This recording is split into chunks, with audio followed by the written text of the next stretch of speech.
welcome to the Bangalore Toastmasters Club.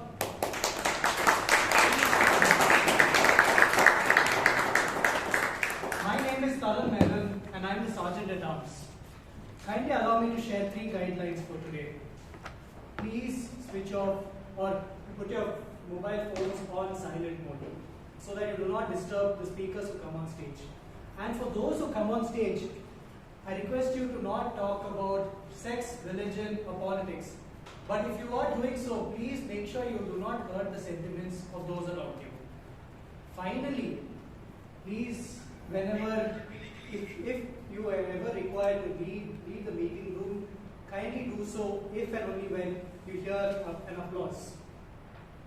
Dear Toastmasters and guests, this meeting could not be possible without the back end, the people working in the background that you don't see. That is our committee members, many of whom are sitting right here today. But I want to give special thanks to someone. He's the secretary of our meeting, of our committee. That is none other than Toastmaster Bryan DSouza.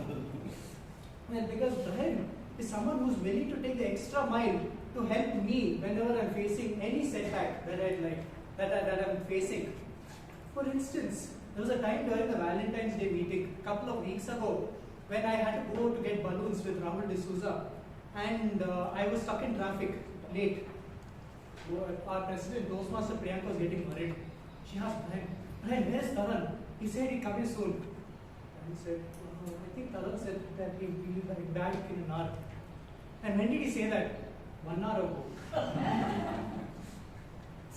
Bryan was willing to become the Sergeant at Arms. He wanted to don the cape and then come on stage and refine his impromptu skills. As the theme says, he wanted to paint on my canvas, but the artist in me had already come on time. But Bryan and I are like two close friends. We are willing to help each other any time. We both are like two nostrils. When one nostril gets blocked with problems, all we have to do is turn to the other side and the problem automatically goes to the other person without even thinking. Without thinking, exactly. And the reason that we are able to do this is all thanks to the guidance and mentorship of our very own president. She is someone who never digs into our problems. And she gives us enough breathing rooms to manage our own affairs. This quality of leadership has allowed her to become the area director. That is someone who leads 5 Toastmasters clubs. And also she is an engineer at Nokia. Please allow me to welcome our beloved Toastmaster Priyanka Rannorey.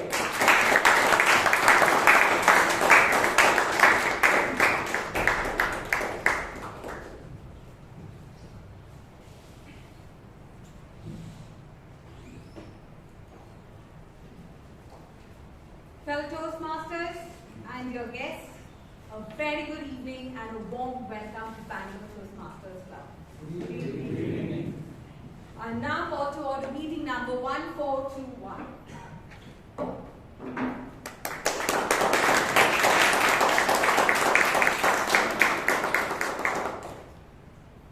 Before we go forward, I would like to invite our acting secretary, Toastmaster Sampath, to please share the highlights of the previous meeting.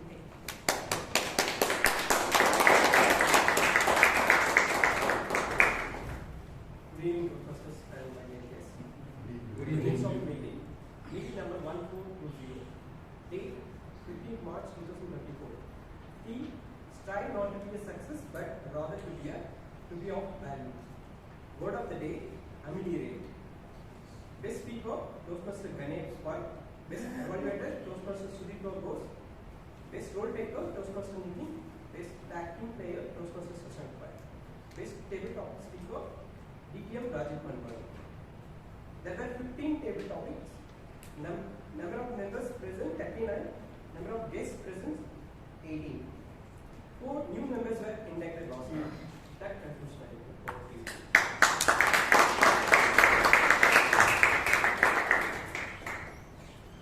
Do we have any amendments of the minutes of meeting of the previous meeting?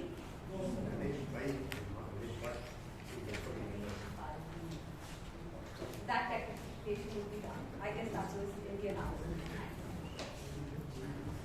With this, I pass meeting 1420.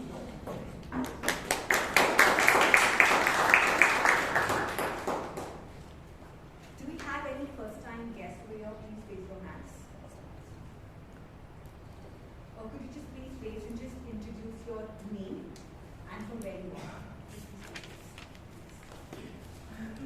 Hi everyone, this is Varun and I'm from Hyderabad. I recently moved to Bangalore. So, Thank you. Hi everyone, I'm Nirmal from Rannorey, Bangalore. Today is my first day here. A warm welcome. Yeah, hello. My name is Manoj Kumar and I'm from Rannorey. Thank you. Warm welcome. I'm Rannorey and I'm from Bangalore. I'm currently doing my master's. Hello everyone, my name is Kushi and I'm from Bangalore. Hi everyone, my name is Jyotika and I'm from Gangaadhar. Warm welcome. Hi everyone, I'm Reena and I'm also from Bangalore. Thank you. Thank you so much. Let us warmly welcome all the guests. A huge round of applause.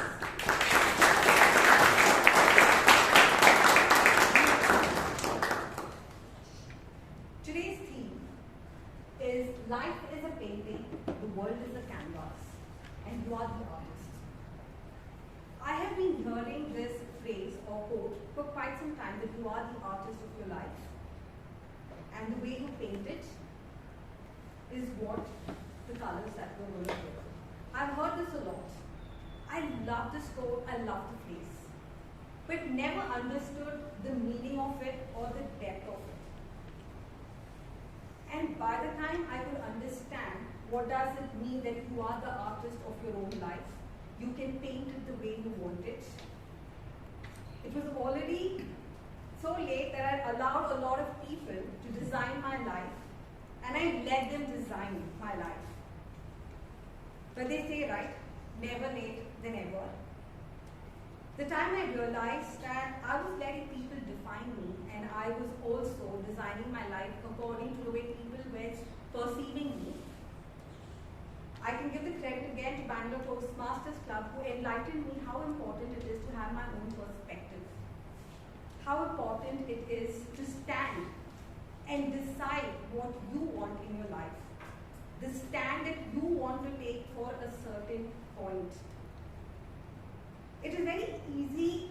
Initially, it was a little very confusing, or I can say difficult for me to take a stand on certain perspectives, because for the longest time in my life, I let people design my life. But until one day, when I discovered that I have the capability to have a very strong point of view. I have the capability to see what I want in my life and how I need to work towards it. Sometimes all these things are there right in front of you. It's just that you need clarity. You need a clear canvas, not somebody else's.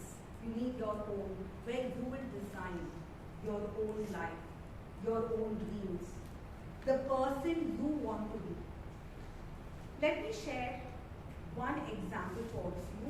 Very recently, I saw an episode of Shark Tank, and one of the participants' story actually had a very huge, at least the story of it had a great impact on me, that it got me thinking. One of the person was from Bid, Maharashtra. His name was Dada Saheb. Now he comes from a very humble family. He started as an office boy in a factory, but he loved painting. So whenever after his work, he used to spend some time with the painters around his place and learn how to paint. Then, since the job was only 4,000 a month, which was not enough to feed his family, he got an opportunity in Infosys, again for an office boy job, for 9,000 rupees. And then he moved to Infosys. Now, when he was working in Infosys, he did see a lot of people coming in their cars and working in computer. And that amused him. He's like, why can't I own a car? Why can't I use a computer? These kind of thoughts started striking him. He did not let the adversity or the humble background that he came, because of his humble background, he couldn't pursue his education. That was not his setback. But as soon as when he was walking around somewhere in Hyderabad, he came across an advertisement where with 1,999 you can learn computer course. And that was an affordable course for him because learning computer course within 2,000 rupees, I mean, it is something very surprising. But I guess they had an offer there and it struck him and he went there to learn computer. And he learned how to use it. He started creating his own program. And since he had his love for design, for painting, he started his own design template company. And the way he shared his journey of life in that Shark Tank pitch got me thinking, a person like Dada Sai, who had no avenues, still choose not to let his fate to be decided from the place that he has come or from the circumstances that he has come. I coming from, I had got the opportunity to study from good school, good colleges, good workspace, but why did I not choose to think out of the box or design my own life? I would suggest you all please do watch that episode, but after that entire episode it got me thinking. It's so amazing to see people thinking out of the box, not letting their circumstances lead them. And we simply keep complaining, though we have all the possible opportunities, that my destiny is not good, things are not working for me, things are not working because we do not think of designing our life that way. We let fate design our life, but not we design our life. So the only thing that I would like to tell you all is, give yourself a chance to design your own life. Don't let somebody else's thought process design your life and you start going with that colors. With this, I would like to call someone who would take the meeting forward, who does not like to color his life with colors, but with numbers. He is a budding Toastmaster and loves running. He chooses to be a marathon runner in the future, and just not that, it is also my pleasure to introduce this person who is a budding, who would like to join the Defence Force very shortly and is working towards it. Ladies and gentlemen, please join me in welcoming the Toastmaster of today's meeting, Toastmaster Bryan DSouza.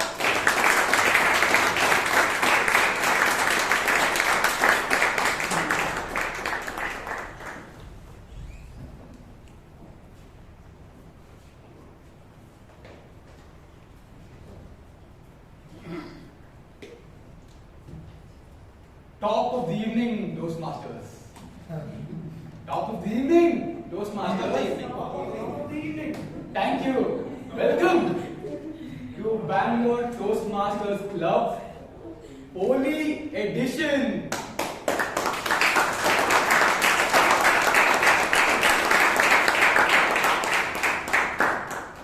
Now that's what I call good Josh. In the year 2007, the sport of Formula One saw something incredible, saw something historic. Formula One is considered the pinnacle of motorsports, and in the 2007, something changed. The driver's grid in the history of sport saw its first colored driver, Lewis Hamilton. Lewis Hamilton, in his rookie year in 2007, lost the World Championship by mainly one.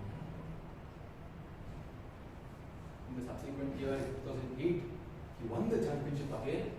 In 2007, he lost the championship by 1 point. In 2008, he won the championship by 1 point, beating his Ferrari teammate Felipe Massa. Subsequently, in 2023, by now, Hamilton did what many thought would not be possible. He won a record 7 world championships, recording the legend Michael Schumacher. Hamilton's success is not the only thing that fascinates me. Hamilton comes from a very poor background. His father worked 4 jobs to keep his racing career active.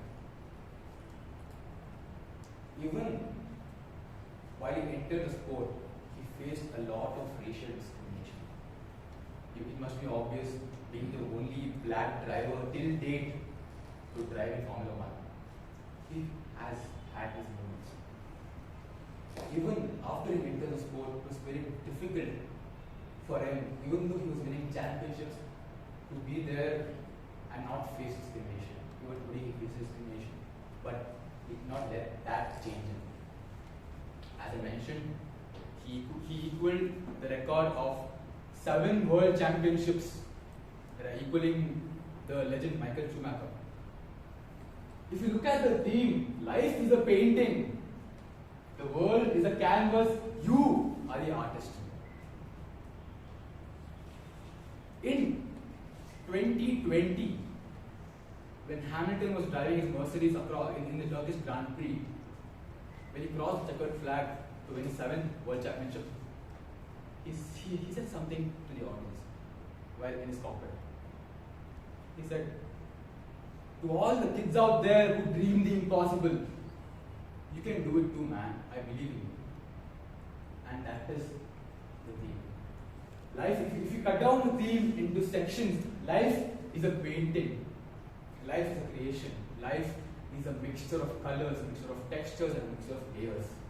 Each depicted by your actions, your interactions, and your decisions you make in life. Hamilton chose to paint his life colorful by hard work in his sport. The world is a canvas. A canvas symbolizes infinite level of opportunities and possibilities. You can draw whatever you want on a canvas, and that is what Hamilton did. 7 world championships. You are the artist. Hamilton, because of his determination, he was an artist of his own life. And I look at him as my hero today. It is not only Lewis Hamilton who painted many of the lives. It's also a person back in 1924 who not only painted his life but also mine. Also Taran's, also Priyanka's, also Vijay and Sir's, and perhaps all of ours also. The artist, his name is Ralph C. Smedley. For the benefit of the guests, Ralph C. Smedley founded the Toastmasters movement back 100 years. Today, Toastmasters stands tall with nearly 3 lakh members, around 149 countries with over 15,800 clubs.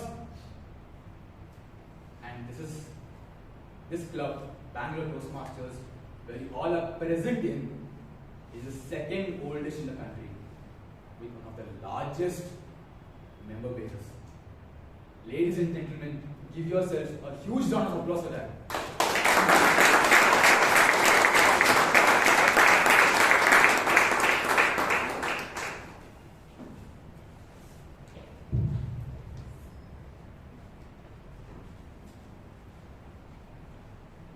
A typical Toastmasters meeting consists of 3 segments. How many segments? 3 segments. The first segment being the prepared speech segment, where each speaker comes on stage with a pre-prepared script and works on his delivery, his or her delivery. The second segment is the table topic segment, where you portray your impromptu skills. And the third segment, which many of us call the breakfast of champions, is the evaluation segment, headed by a general evaluator. Our general evaluator for today is a builder. When I asked him what brought you into Toastmasters, he very hilariously mentioned that I was not able to speak at home, so I joined Toastmasters.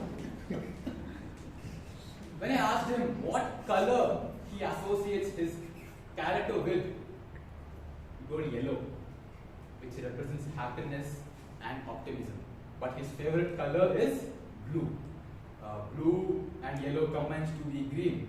And so, sir, I would say you are green. As the general evaluator for today, please give it up for distinguished Toastmaster Kumaran.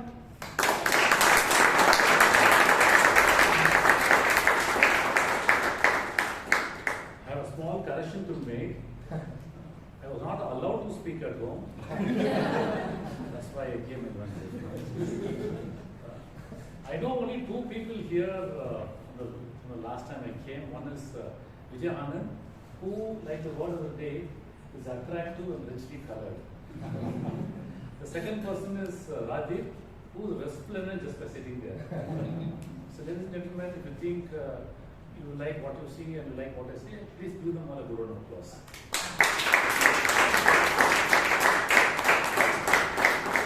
My role as a general evaluator is to evaluate the meeting in general and the speakers in particular and all the people who are assigned here.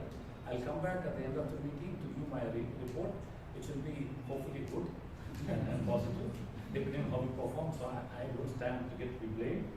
Before we move further, we have three people who will make this meeting more eventful, starting with the timer.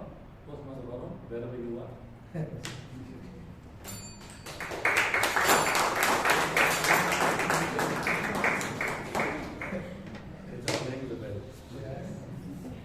Good evening, everyone. Good evening. As a timer, it's my duty to time and record the duration of the entire meeting and its individual parts. At 5 minutes, I'll hold up the green card. At 6 minutes, I will hold up the yellow card, and at the end of 7 minutes, I'll hold up the red card. And for table topics, at the end of at 1 minute, I'll be holding up the green card. At 1 minute 30 seconds, the yellow card, and 2 minutes, the red card. At the end of the meeting, I will give my report to the general evaluator and submit to club secretary in order to become a part of the permanent record. Thank you.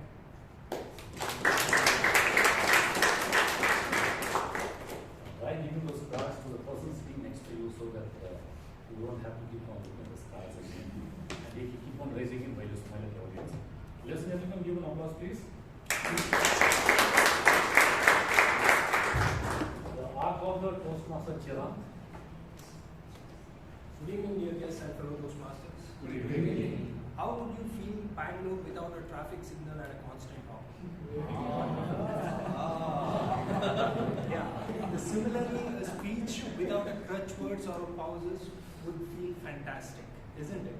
It's my duty here to help people who use crutch words, make sure them like how many words they are using, and eliminate this. Help them towards this fantastic speech. Over to you, General Evaluator. The moment you said traffic, what is the way the guide said, sound like I met an attractive person. Okay, GRAMMARIAN Toastmaster Amrit. Did I pronounce your name correctly? Yes. Good evening, Toastmasters and my dear guests. Good evening. So today's word of the day is resplendent, and all those who are dressed up in today's theme for Holi, they're looking resplendent and have made the celebration even more fantastic. Thank you for that. I would urge all the speakers to use the word of the day to add new colors to your speech. And resplendent means attractive and impressive through being richly colorful.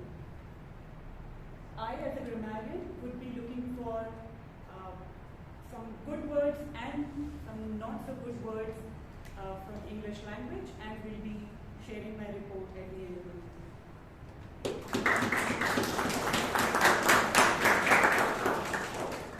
You all look very attractive to me. I'm looking at the girls and the boys too, so no confusion in the gender. I'll come back at the end of the meeting to give my report. Don't nobody go nowhere. Thank you. Over to the Master of Ceremonies.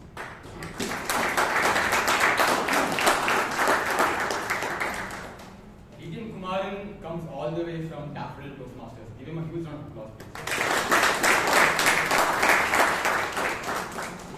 Hold on a second. Ring. Hello. Hello, Taran. Hi, Bryan. Taran, who's the first evaluator? Who's evaluating the first speaker? You know, Bryan, he's a very interesting person. He's an entrepreneur and he owns a company, Practico, who organizes industrial visits. And Bryan, you know what?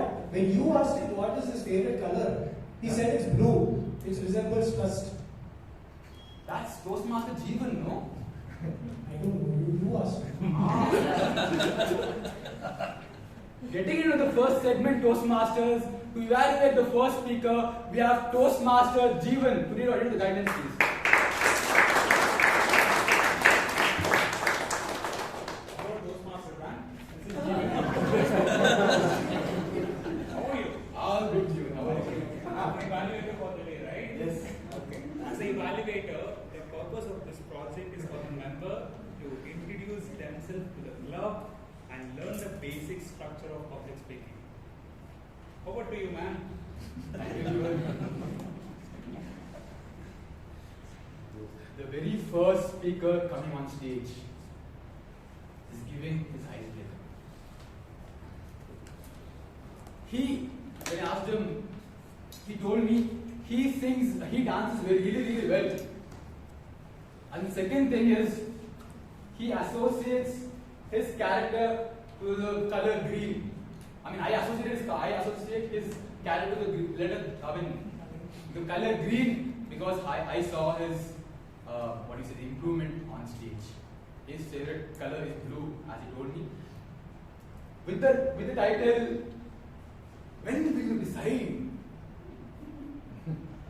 Toastmaster Prakarsh.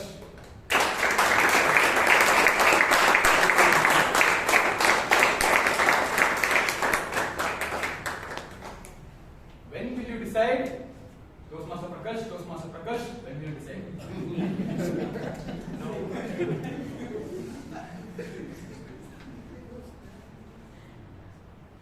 Back in school, class 8, day 1.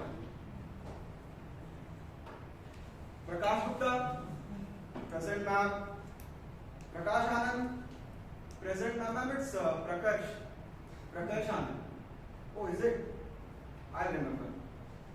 Day 2. Prakash Gupta, present ma'am. Prakash Anand. Happening again. And that's how my name was called throughout my school and college days.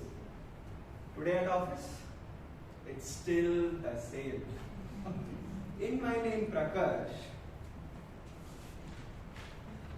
R is not silent. Good evening, dear Toastmasters and guests. Good evening. We are two brothers and I am the elder one. My mother, who until recently was strictly self-employed, has retired because both of her children are working now. While my father, who chose to be a banker, is still working at Punjab National Bank. I grew up in a 9-member joint family back in Patna. God bestowed my childhood with utmost love and care. The head of my family was my Bade Papa. He held all of us together like a glue. But I shared a very special bond with him. He gave me all the opportunities to explore my life. He was my Bond, James Bond. But 10 years back, coming from first generation middle class family and being good in studies, you had way too many options to at last choose engineering. Therefore, the younger generation of my family is none but all engineers.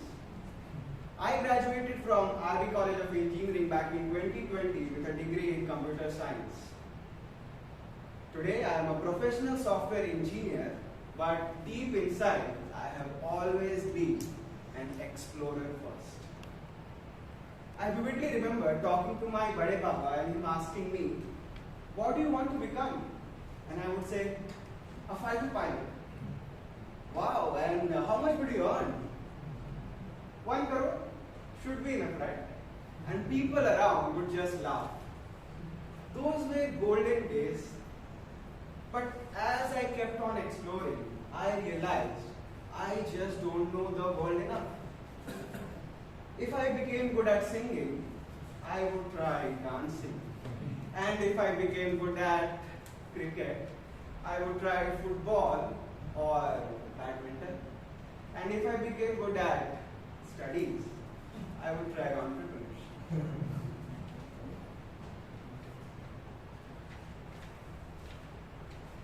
But as things went along, I realized I need to step up. And one thing I explored a lot, and what I found on internet was something really interesting. As per the American Psychological Association, the biggest fear, or one of the biggest fear found today among parents, is their child not reaching full potential because of lack of opportunities. Today my mother has 2 constant complaints against me. Number 1, whenever she is talking to somebody close enough, Prakarsh, just hopeless, doesn't help me in a single joke, just keeps on postponing. I wish I had a daughter. Everything would have been sorted. And number 2, someday he starts singing and wants to be a singer. And next, he wants to write UPSC. We thought he'll stick to engineering, but nowadays he wants to be an entrepreneur. God knows when will he decide.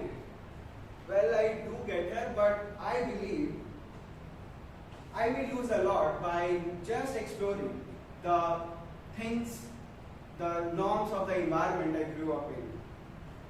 I keep exploring to gain new knowledge.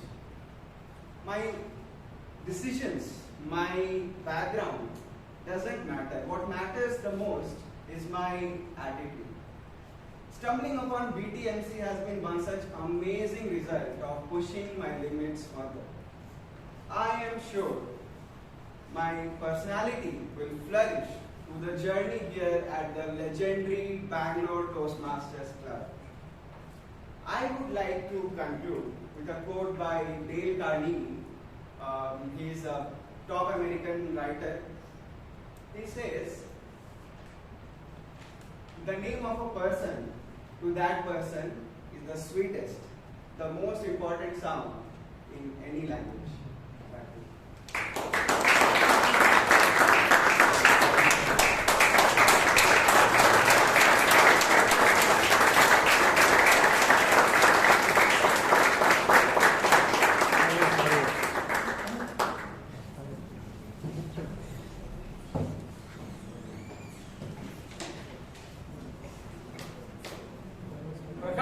Prakarsh, that was a really wonderful perspective in your life.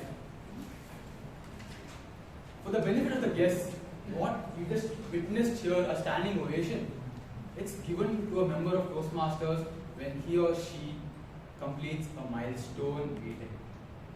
A milestone meeting is the first meeting of your project and the last meeting of the project. Prakarsh there is mentored by Sheeb Kumar. Can you have a huge round of applause for the mentor and the mentee?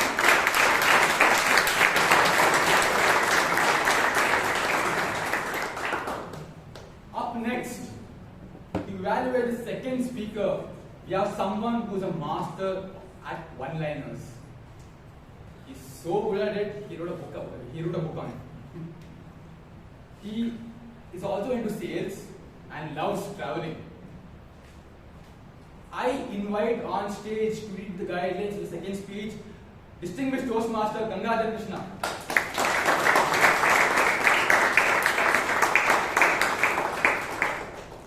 The Toastmaster is attempting his level 2 project 2 from the dynamic leadership, understanding your communication style. And the title of the speech is True Love is Unethical. The purpose statement of the speech is a of the project is for the member to learn about different communication styles and identify his or her permanent style. And the purpose of the speech is for the member to share the impact of his or her style on others. Time allotted is 5 to 7 minutes, and I wish all the best to the speaker.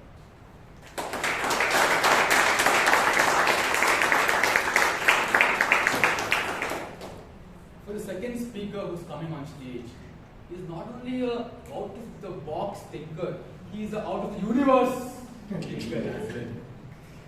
Why I say this is because he loves going around the nature side and wondering how this has all been created. He is a principal engineer at the semiconductor industry with the title True Love is Unethical. Mentored by DTM Sumitra Manmohan, please welcome on stage Toastmaster Robert Pethi.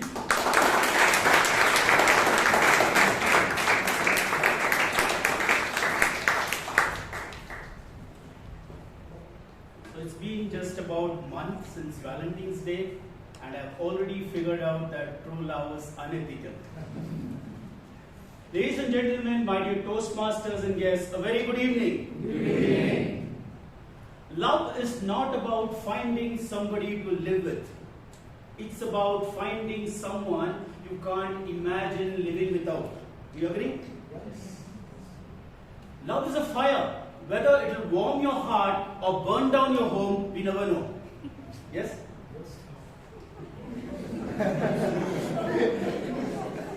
Vijay, Anand and Jeevan are the CEOs of two large multinational corporations, billion-dollar companies. They are very talented CEOs and they run their companies like rock stars. Employees love to work for them. They also draw very huge salaries, the order of crores per month. Salary, stock option, bonus, money just pours into their account. Very wealthy people. Both of them are very good friends. While Jeevan is a spendthrift, Vijay Anand is a stingy person. For a long weekend, both of them decide to go to Sakleshpura. While they were enjoying the beauty of the Western Ghats and the coffee estates, they all of a sudden came across a very beautiful ethnic girl by name Maya. By the way, Maya means deception. They were obsessed with her. She was someone they couldn't imagine living without. They tried out all their management strategies to impress her, but she did not yield. She was also on her heights. What the heck, two CEOs are behind me? I must be something in this town. So let me wait and watch. Since things did not conclude, both of them came back to Bangalore. The following month was her birthday. Both of them decided to be with her and formally propose her.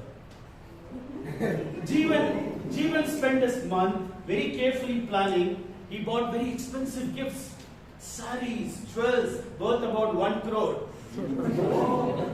Vijay Anand, he knows a stingy person, he decided not to get anything, but just a bunch of flowers and a card with all those heart symbols. The most cost-effective model of expressing love. However, on the day of her birthday, Vijay had a crucial client meeting. A client was likely to sign a multi-million-dollar contract with his company. He was not able to move the meeting, so he decided to abruptly cancel it and along with Jeevan landed up in Sakleshpura. They both proposed Maya. Maya was confused. On one side there is Jeevan with about 1 crore worth of gifts and more will come in future. On the other side there is Vijay with just a bunch of flowers. She was confused whom to accept. If she accepts Jeevan, the world might call her as 1 crore girlfriend, isn't it? So she was in an ethical dilemma. However, Maya was a very emotional person. She was not obsessed with these materialistic possessions. She believed in the idea of true love as conceived by human beings. Love is not about what is that you give. It is about what is that you have sacrificed to give something. Isn't it? Jeevan sacrificed 1 crore. But that's nothing for him. He's a wealthy guy. Vijay sacrificed his crucial client meeting. Something which was of paramount importance to him. Something which is of a symbol of pride and success. Maya was fascinated by this true love. She rejects Jeevan and accepts Vijay.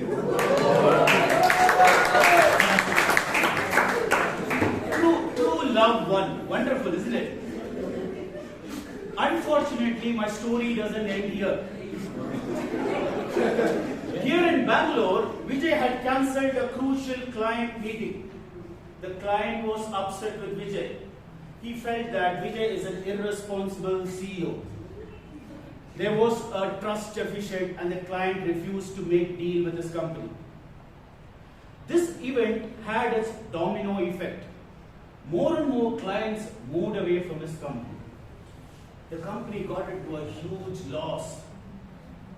Yeah? And to counterbalance the loss, there were layoffs in the company, huge layoffs. Layoffs means many families were ruined on the roads. Eventually, the company was shut down and all the shareholders also lost their money. Essentially, the company was burned down. My dear Toastmasters and guests, God/nature had bestowed upon Vijay enormous talents and blessings and gave him a responsible position of a CEO. But he chose to throw away all of that just to make one lady on this planet Earth happy. Is such an expression of true love as conceived by human beings ethical? Is it fair and just? Yes? No? No, isn't it? That is why I'm saying this very idea of true love that we have created with all those notions of self-sacrifice behind it is unethical. So be cautious. Paint your canvas appropriately. Let it be resplendent with all your natural talents. Do not destroy your natural talents in the name of love. There is something called living a purpose, which is a lot more eternal and lot more divine. Thank you.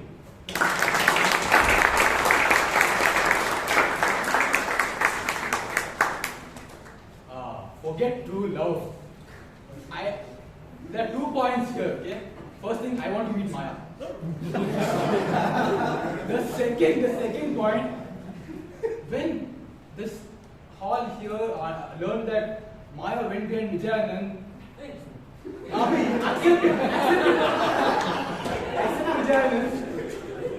one of our Toastmasters' heart also sank, along with his friend, Toastmaster Chiranth.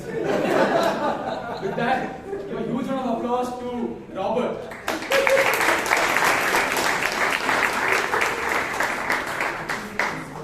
Up next, to evaluate the third speaker,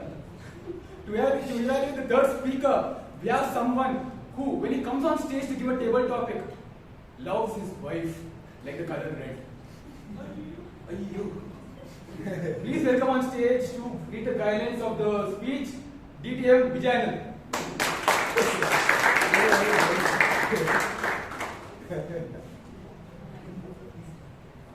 Guidelines, this is not Maya, this is absolutely true. The purpose of this speech is for the member to practice delivering an informative speech and running a well-organized question and answer session. The member is responsible for managing time, so there's adequate opportunity for both. That's the presentation and the Q&A. Time manager, please note, it's 15 to 20 minutes. Back to you. Thank you, sir.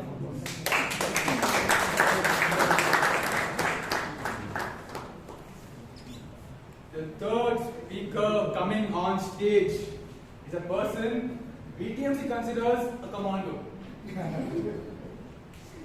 He's an aeronautical engineer and like me, he too aspires to join the defense forces. When I asked him what color do you associate with, he said red. Passion, energy and love. With the speech title, Too Hot to Handle, mentored by Toastmaster DSouza, please put your hands together for the Commando, Toastmaster Vishal.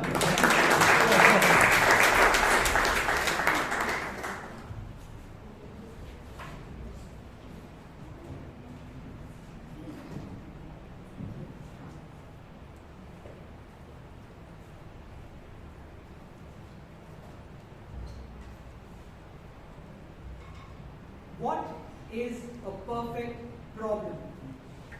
An issue is hard enough when there are no gains and only losses. An issue is hard enough when those losses are long term. An issue is hard enough when there is a lot of uncertainty. Good evening, Toastmasters and dear guests. Good evening. Thank you, Bryan, for such a wonderful introduction. The climate crisis is a perfect problem. It has no gains, only losses. It is a long-term problem and it is very, very uncertain. When I say the climate crisis, what am I talking about? Am I talking about global warming or climate change or perhaps, as I said, climate crisis? All these words seem to be randomly chosen, but scientists spend a huge amount of time considering what to call it. Back in the 80s and 90s, they called it global warming because the globe was heating up. But some parts of the world were facing the exact opposite effect. Some parts of the world were getting colder and facing even deadlier monsoon seasons. So they transitioned and called it climate change. Why then are we calling it the climate crisis? Well, this is where we go into the murky world of psychology.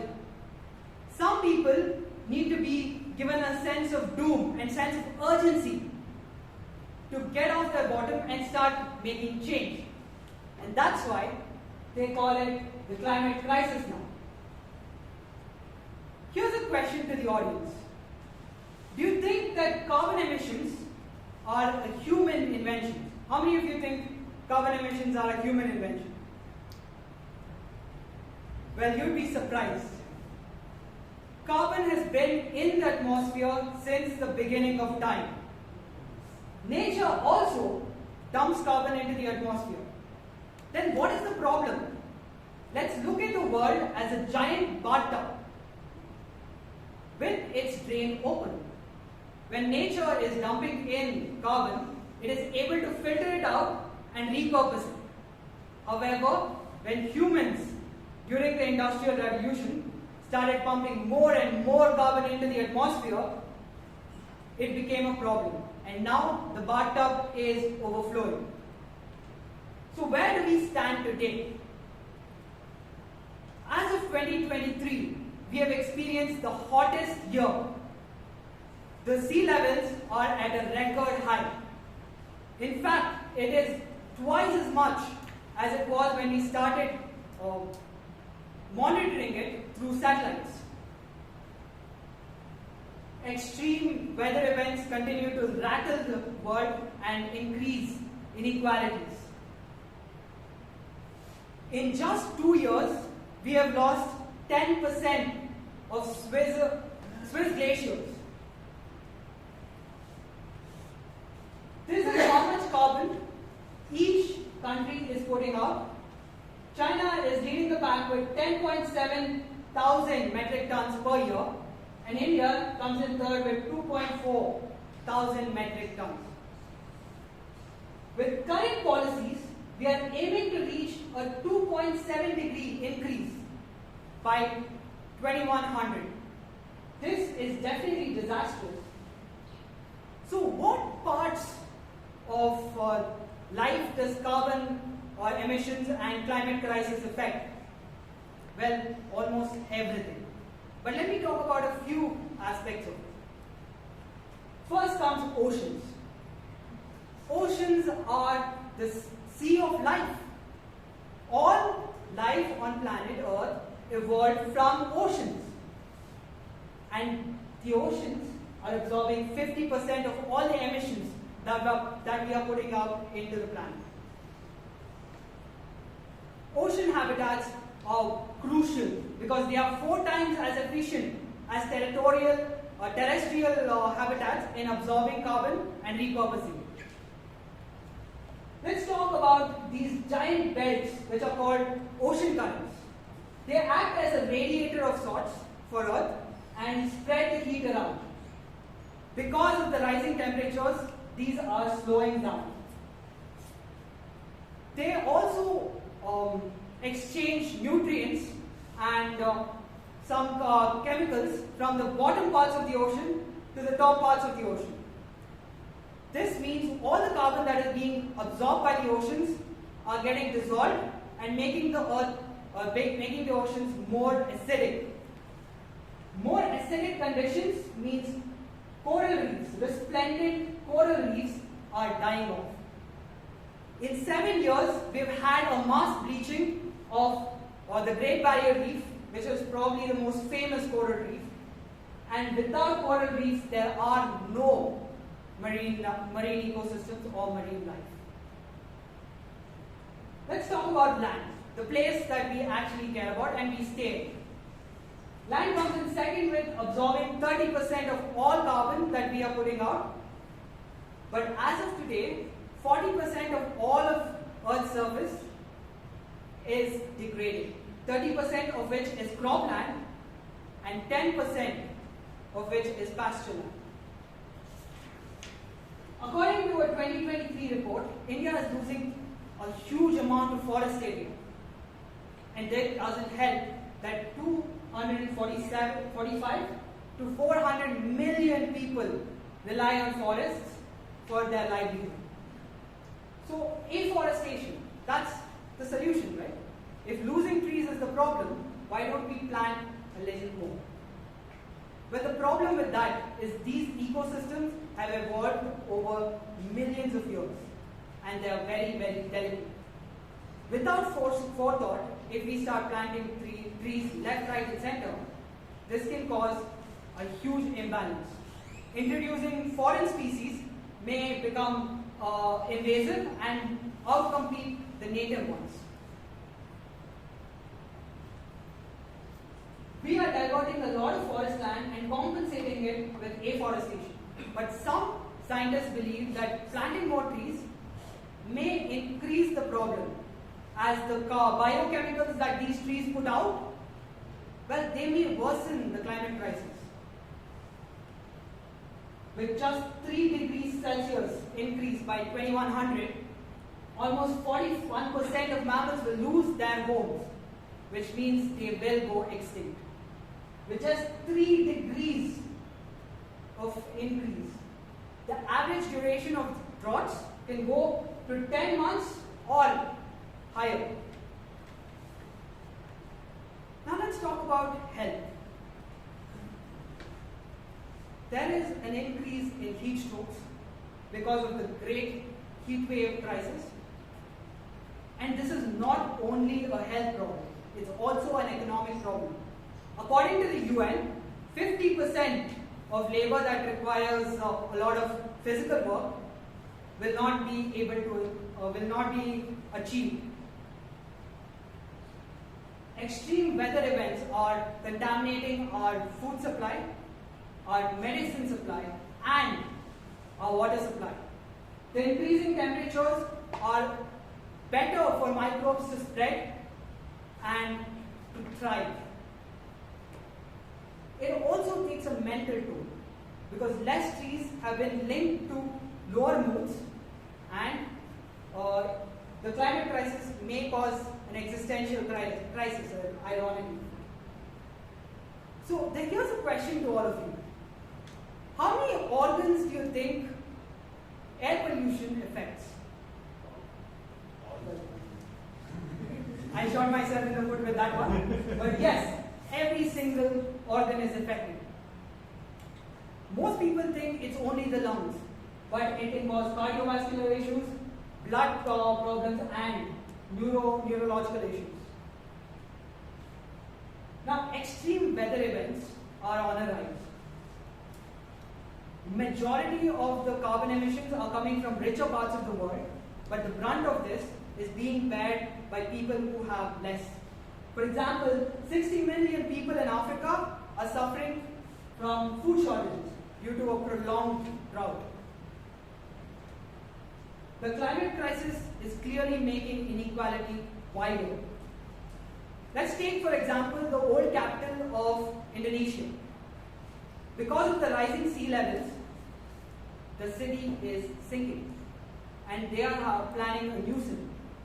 Imagine the amount of infrastructure lost. Imagine the amount of livelihoods lost.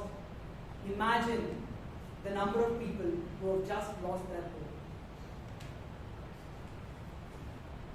So I was telling all this to one of my friends, and he looked me dead in the eyes and said, Vishal, this is cool and all, but how does this affect me? I'll eat a bullet before then. So I asked him a question, which I pose to all of you.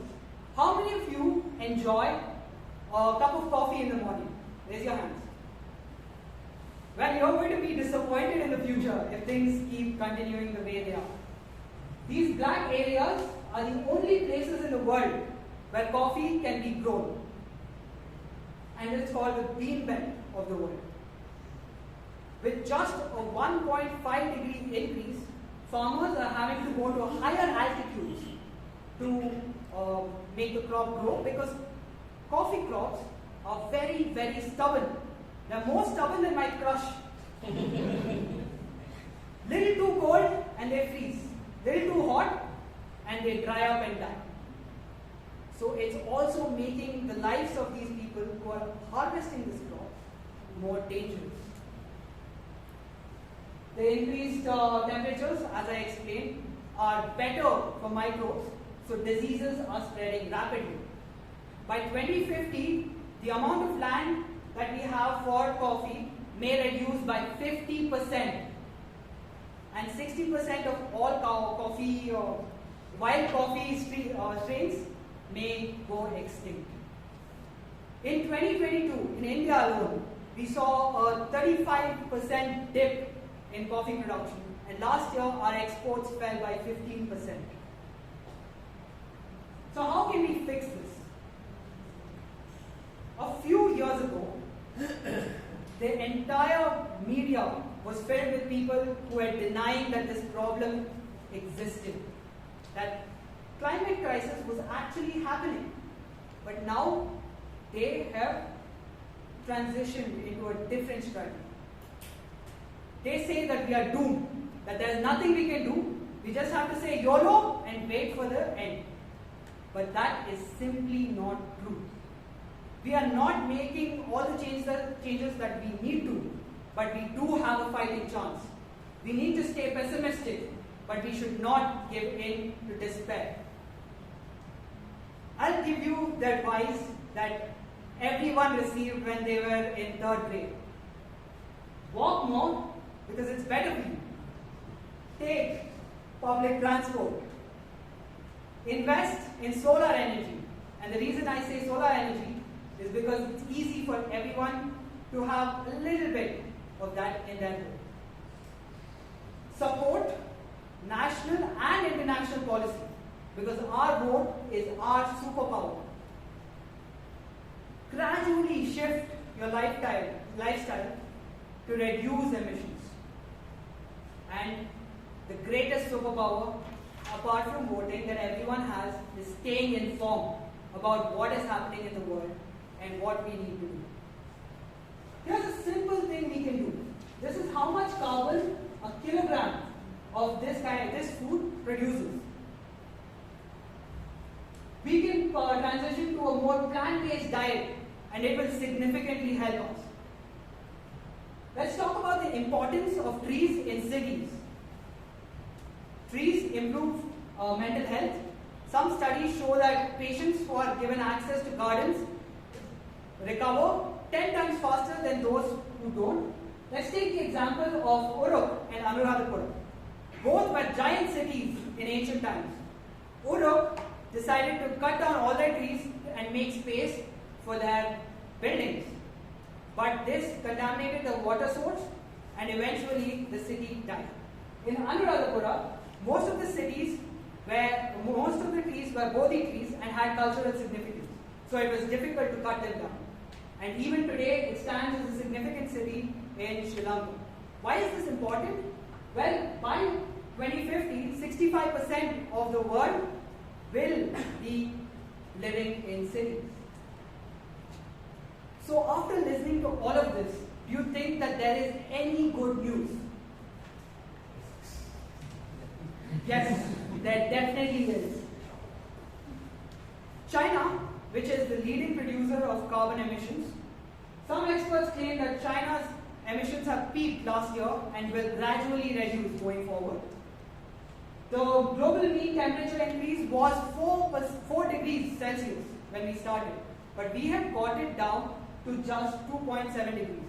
It is a crisis, but we are making progress. Back after the World War II ended, how much carbon a person puts out and how much he's earning went hand in hand. Today, the amount of carbon a person is putting in is not significantly higher, but the standard of living has increased. The ozone layer crisis that plagued us in the 70s, all the countries in the world came together and stopped using CFC molecules in refrigerants, and today we are no longer in that crisis. And the greatest good news, dear audience, is you. More people today care than they ever have. So let's be the change that we want to see. Now that the presentation has ended, let's have a question and answer session, and you can clarify any doubts that you may have on this topic. Anyone?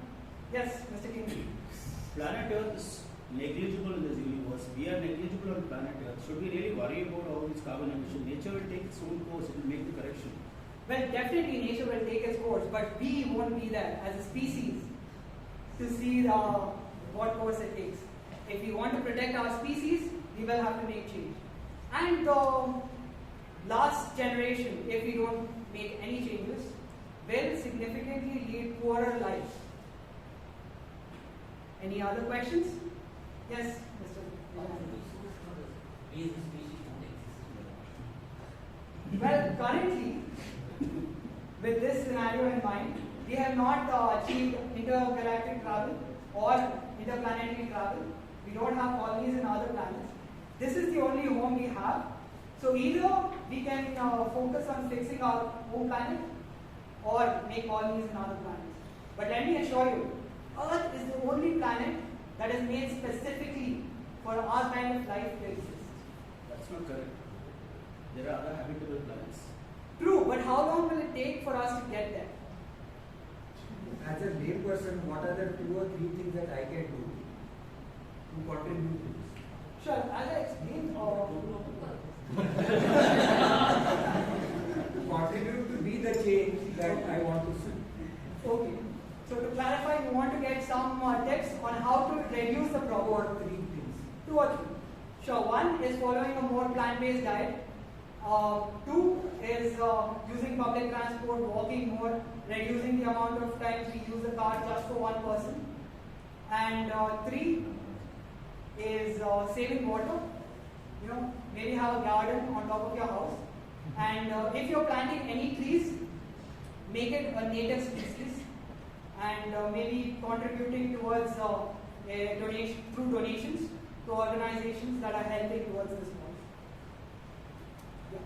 If I could add one more, I would like your approval also. Like being aware of like veg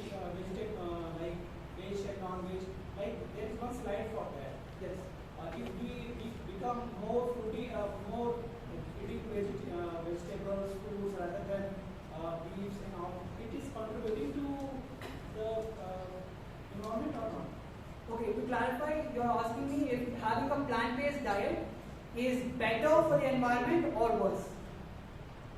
Not worse, improve. It will improve our environment or not? Yes, definitely. Having a more plant-based diet will improve because the amount of carbon required per kg of that food product to be produced is higher for meat-based products. But if someone is a hardcore carnivore, I would suggest that you pull out from it because it might have an adverse effect on your body. So a gradual change would be better. Okay, I think I'm running out of time, so I can take 2 more questions. Yes, sir. If you have read the book Economics, the story starts where climate change was always a problem, and back then the problem was about walking towards the ice age. Yes, that time it was the global cooling which was a problem, and now we are saying global warming is a problem. How did we come out of the previous one, and how did we end up here? Okay. So to clarify, you are wondering why we don't have another ice age like we had before. Yes. A lot of scientists thought that we would have an ice age, but most of those, yes, before global warming was a problem, we were scared about having another ice age. But most of those models have been disproven. Although I don't have that information with me right now, maybe I can get back to you on that. One last question. All right. Maybe we can connect in the break. Thank you. Over to you.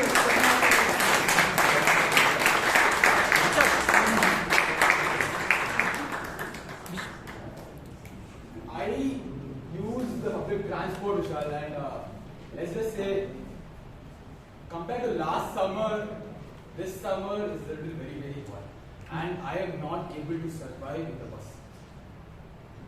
2.7 degrees increase. I think I would work from home. Okay, for that very informative session, thank you, Toastmaster Vishal. Can we have a huge round of applause?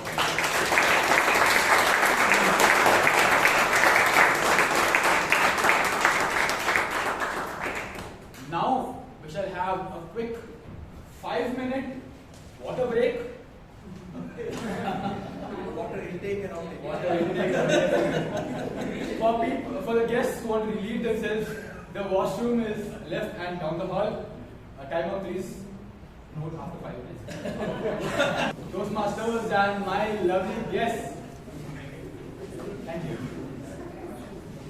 Okay, moving on. We finished with the prepared speech segment with 3 wonderful speakers speaking about 3 wonderful topics and one among themselves. Let's move on to the very next segment of a Toastmasters meeting. The table topic session. The table topic session is an impromptu session which lets you think on your feet. So much so that many people take the long way to the stage just to think. To take this session forward, we have with us a solopreneur. He is full of happiness, optimism, and enlightenment, I would say. I associate him with the color yellow. To take this session forward, welcome on stage Toastmaster Sheeb Kumar.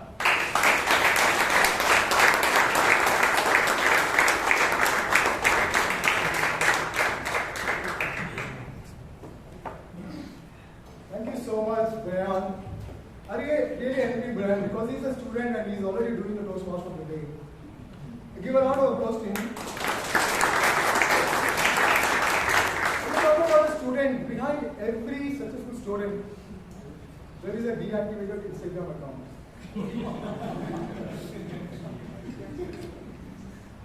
Welcome to the table topic session. You have only 1 minute and 60 seconds in it. You didn't seek it, you didn't choose it, but it's up to you to use it.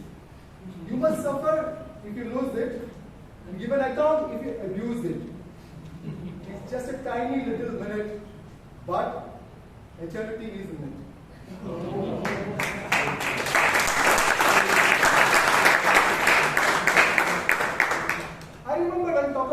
table topics, the quote by Richard Bach. He said, when you come to the edge of all the light you have, and you are stepping into the darkness of unknown, believe there are two things going to happen. Either you will find something solid on which you can stand upon, or you will be taught how to fly. So come on to the stage, I will teach you how to fly in the sky of public speaking.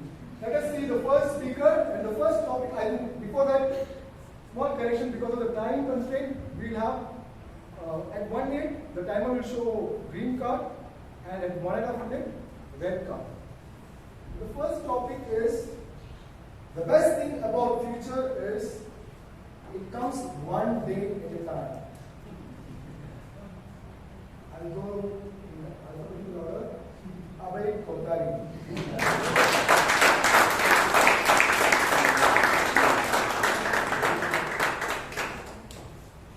Topic master, fellow Toastmasters and guests.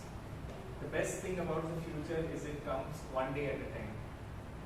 Well, I'm not sure whether I should agree or disagree with this topic, but what I remember is that the future can hit you very hard even at the next day. So one day, if you remember back in 2023, we were all wondering what AI is. But then the next day, AI came in and it changed the future. So the future can change in 1 day, in 1 minute, and even 1 second. And I think that those kind of things are what we call as disruptive innovations. If you remember something, something back from your younger days or older days, you used to put in a video cassette, and then CDs came in. Do you remember that? How the world of video changed? And then after CDs came DVDs, MP3, online streaming. Now you don't even need any physical media to stream music. You can stream it right out of your phone. So I think the future does come one day at a time, but it can change just like that. Over to you.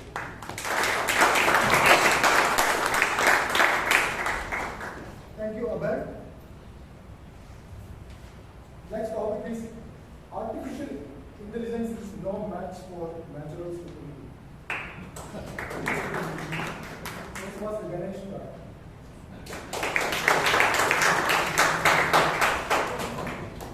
Artificial intelligence is no match for natural stupidity.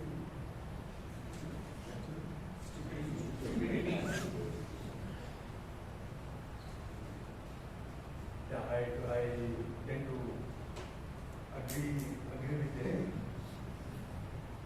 Yeah, so as the artificial intelligence is making so much of foray, it was never so much relevant that we act as human beings. Because nowadays when the emails come right out of, as in just one glance, you can make out it is drafted from ChatGPT. All of a sudden, people are looking so sophisticated, at least in terms of written communication. So, when you have such a powerful technology, maybe you should have intelligence to dump it. In a sense, at least the way you project the outcome, don't try to look like a superstar just because you have a tool. People will see through it. So I think the idea is to use the tool wisely. And the tool is here to stay. Whether we agree, disagree, we may actually not even like what is coming our way. But it is very clear. And somewhere I was listening to a very wise man, and he was saying there are 3 kinds of people. Whenever you have such disruptive technology, there are 3 types of people. First category, they just disregard, they disagree with what is coming their way. Second is one who use it. And third are the ones who write that. So I think it is imperative that we will observe that. Back to the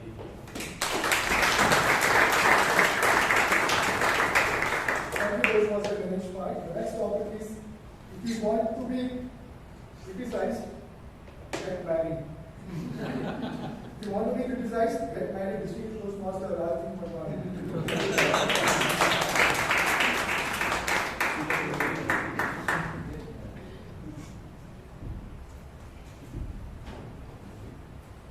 If you want to be criticized, get married. I think it's very, very true. I remember when I got married and we have a staircase first floor, and all of us have our egos and all that. And I was climbing up, and my wife was coming down, and she said, "Give me way." I said, "No, I won't give you way." She said, "You give me way." I said, "No, I'm not going to give you way." At the end, we kept fighting, and then she said, "See her, I don't give way to fools." And I said, "I did," and I moved aside. I don't know if I proved she was a fool, but after that I didn't get lunch for the next 3 or 4 days. But I just think that when we get married, why do we always look at only the negative part of what a person can do? You know, when we get married, I remember all the time, you know, when we get up for the first 6 months, it's a honeymoon period, and then we all say that, "Oh my God, she's so beautiful and she's so good." And then we start fighting, and after 2 years we said, "Oh my God, how did I get married to this girl?" And we didn't understand the fact that she might have got a day before and she would have told the same thing looking at us. So I think that criticism should be there, but there should be constructive criticism in the sense that if we see the best part of marriage, is it that there is something good in that person. And if we can see that good in that person, I think so it's not about criticism, it's just about understanding. And understanding is the most important part of a marriage. Thank you.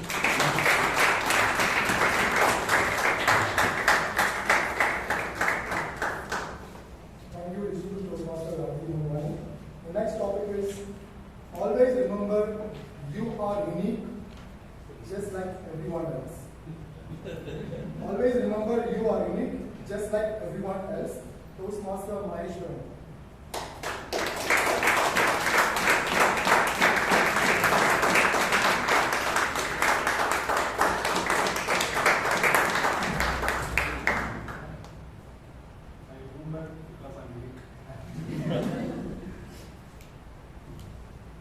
In this world, everyone has uniqueness. So, for example, whenever every day we pass, right? So we tend to cross many things in our day-to-day life. I stay along with my friends. I used to see my friends used to do a lot of things from morning till evening. I used to wonder, I used to check with him, how do you manage to do all? You're getting up at 5 o'clock and working restless till 8, 9 o'clock and also taking care of work, family, everything. Then I try to do probably a couple of days following the style what he did, but I failed. Then I realized actually I have my own uniqueness with me. Few things like probably when I have to start talking to someone, I can even understand very well what they are thinking. That is what even helping me today in my sales at least. So that is even helping me. The projection, whatever I am giving, I can achieve it. Similarly, everyone is unique in this world. So don't compare yourself with others. With your uniqueness, you will be able to go forward and reach the destination what you want. Thank you. Thank you, Toastmaster Maheshwaran. Next topic is we are all equal in the eyes of God and auto drivers. We are all equal in the eyes of God and auto drivers. Toastmaster Shashank Bar.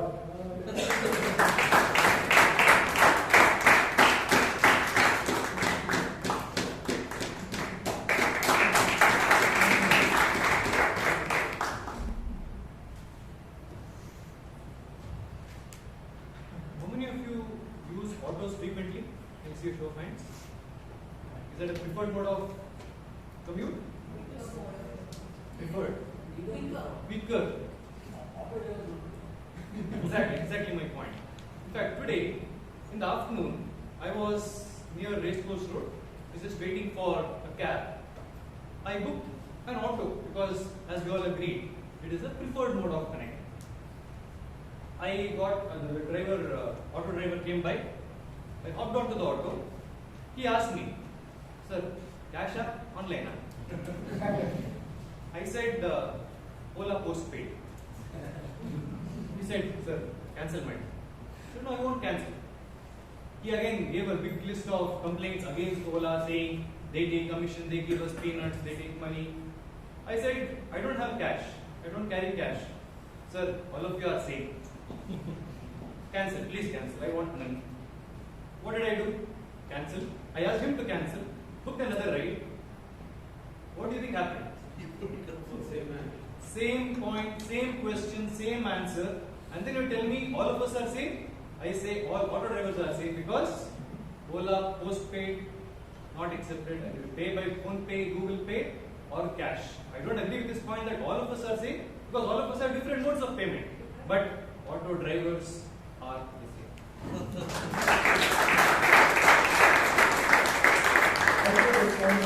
The next topic is women like silent men. They think they are listening. Women like silent men because they think they are listening. Toastmasters surround me.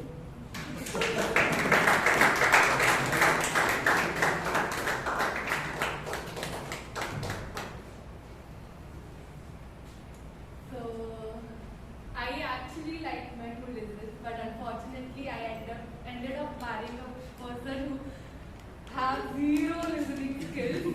Zero means zero listening skills. I am someone who keeps on ranting. If I have a bad day, I will like tell 10 to 15 times that I had a bad day, this happened to me.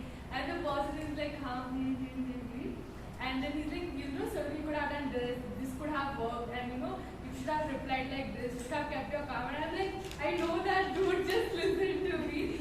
So yeah, I feel women like men who listen, but unfortunately men don't listen and they shout solutions which women already know. Like we know the solution to the problem, but we just want, okay, fine, this happened, you just listen.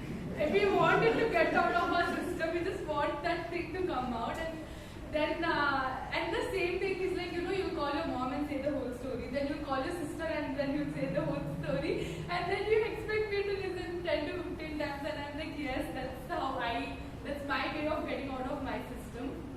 But after a few times, he has understood that, okay, there is no need of giving solution, and you just have to be like, yes. No, that person was wrong, you were right. It's not your fault, that person is a bitch. And then I'm like, okay, fine. That's so tip for all the men that you need not give solutions. We already know what the solution is. That is okay.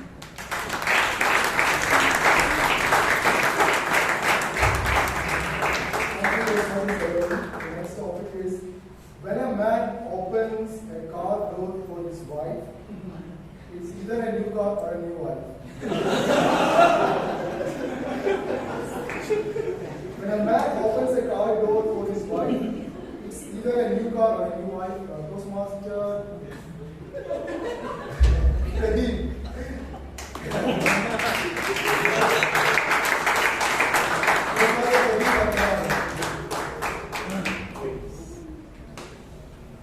Respectable people of the chair, distinguished Toastmasters, fellow Toastmasters, and my dear guest. New car or new wife? I have neither now. So what have I done? It's been a while. So I get the idea of a new car. That's easy to change. Okay? The other way around is difficult. And don't do so. So if you have a new car, right, you will see a lot of cars in India which have the plastic still on. The car will have a million scratches on the other side, but the plastic will still be on. Wish we could do the same thing for our wives also. Sometimes if they can keep quiet, and if you can put something on, it will be easy, but not so easy. Practically speaking, it's very difficult because, like Saloni mentioned, they only want to speak. They don't want to listen. And they want you to think that you are listening and never speak. It's going to be quite difficult to do that, right? Yeah. But coming back to my own sweet little car, I just had a few scratches. Thanks to my wife. And if I speak anything more and it's recorded, she's going to put me in the plastic, and that will be the end of it. Thank you very much.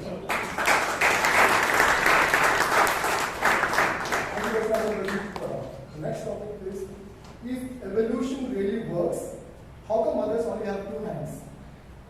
If evolution really works, how come mothers only have 2 hands? Toastmasters universe.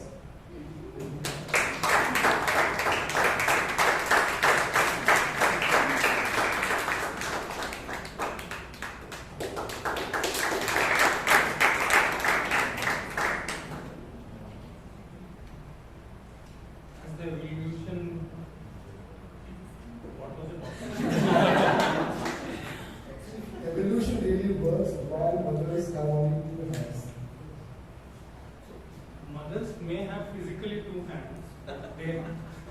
they have many hats to play over it there, right? Like taking care of children, waking them up, sending them to school. So materialistically it looks physically that they have only two hands, but they are working day and night for upbringing the child, taking care of family, husband, and listening to the wife like Saloni. So they do multiple things in life. Right? So I feel I would like to disagree. They have more hands and they are playing their part. Thanks.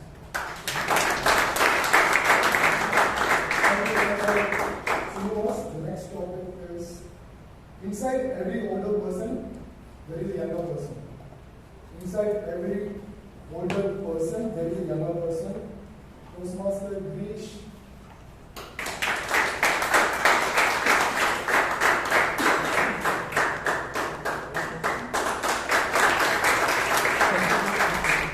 Inside every older person, there is a younger person.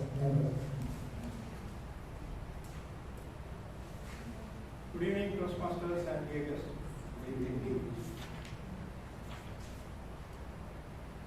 Inside every older person, there is a younger person. Absolutely true, I agree with that. Context being, when you are younger, you think of you being getting older and what are the challenges with respect to that. But then, now that after some time, maybe not I would say old, probably after spending good amount of my time, when you think about the other side, you always cherish those moments which we have spent so lovely with friends, and even though you try to feel that you should live in the moment, but then you always rejoice those moments which you have spent with friends, families, golden moments.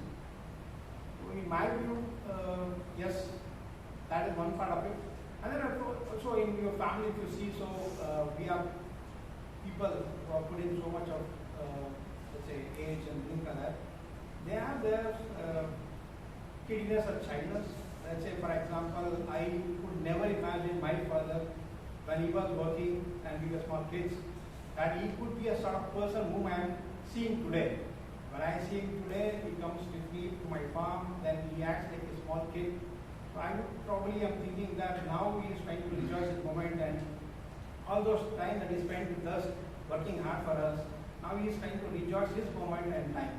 So I think it's time for us to live in this moment, also rejoice the past and hoping best for the future. Thank you. The next topic is, in life, sometimes you are the catcher, sometimes you are the caught. In life, sometimes you are the catcher, sometimes you are the caught. Toastmaster Sheeb.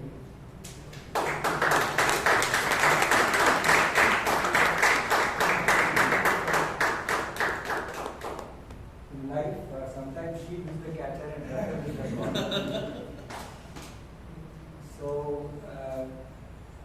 yeah, there are times when you get caught, and there are times when you don't get caught.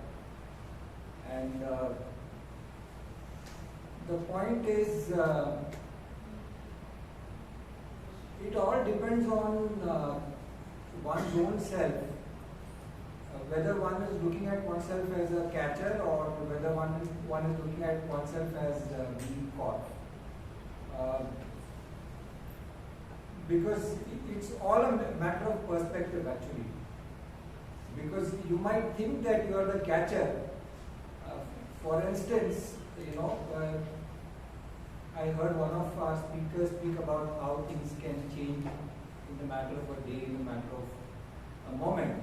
And we had very ambitious people who were really flying very high. Their businesses were doing well, the hoteliers, the travel agents, people who were into different kind of real jet setters.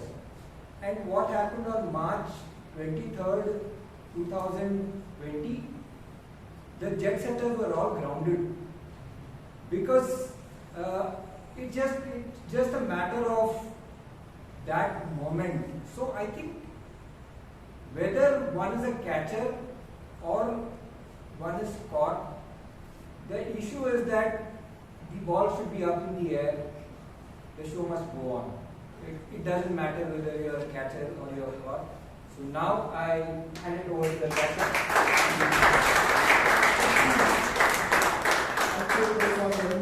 Sometimes you are a pigeon, sometimes you are a statue, but today you bring the umbrella. So before I conclude, I just wanted to recite a small poem by Christopher Law. It says, "Come to the edge, oh it's too high. Come to the edge, we might fall. Come to the edge, and they came, and he pushed, and they flew." Thank you.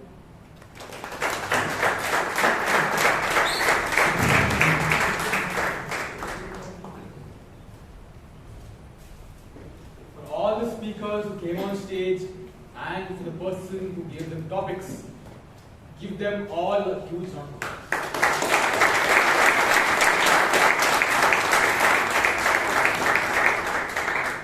Toastmasters and guests, we finished 2 segments.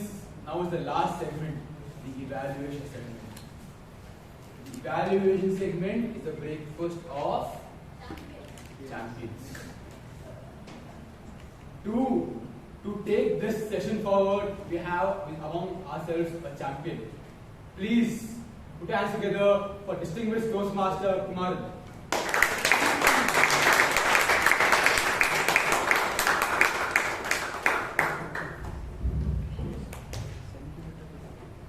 Good evening, Toastmasters. Good evening. Children say something. Good evening, Toastmasters. Good evening. Mr. Paul called me and asked me to be the general director of the day. He addressed me as Toastmaster Kumaran and he immediately sent a correction mail saying, distinguished Toastmaster, TTM Kumaran. So, what do you, does anybody know what TTM means? In Bangalore Toastmasters, we call devoted Toastmaster. I think it's a dinosaur Toastmaster. Here for was a very long time that I am working with dinosaur. And actually, I've been coming to Toastmasters for such a long time. That's been, last 6 months, I've not attended any Toastmasters meeting. And when I come back here, I've fallen back in Kaur. So, to the speaker number 2, who now is Toastmasters and actually having said this, I'm so glad to be here. Let me start with the first person who came on stage, the Sergeant Arms, and Varun. There we are. I like this young lad simply because he's very smart. He came and spoke to me before he started the meeting. Sir, I'm Sergeant Arms. So he made sure I was saying good things about him. But the good thing is, you're good on stage. You wore a nice coat, you wore a nice smile, you have good things to say, and you're well prepared, and you have a good pepper of humor in what you have to say. And what I love is you started the meeting exactly at 6:30. Don't be serious to everything. But having done all the right things right and for nothing wrong, please put your hands in the right applause.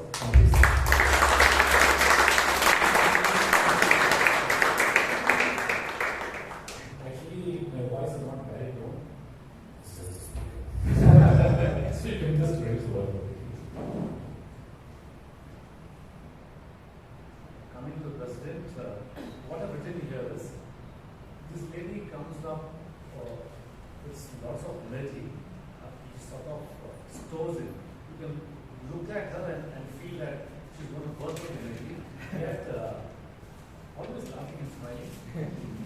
Playing your magic. The laughing continues. Having said this, in spite of the boosts of energy, I see her portraying. What I like is the calmness she portrays on stage when she comes as a president. The respect she gives to the course that she has here, and the story that she told us was very good. I like the way you spoke about the other side story. What I would have loved to see what happened to the other side. The conclusion, the Indians love good finishes to story. People getting married or coming and cashing a billion remarks. People sort of stories. Was this a success story? Did it become a multi-work company or did it be happy like something? The curve can be completed with it. And apart from that, very confident on stage, very nice presence. You seem to have accepted the leadership that will be given to you. That's something I like.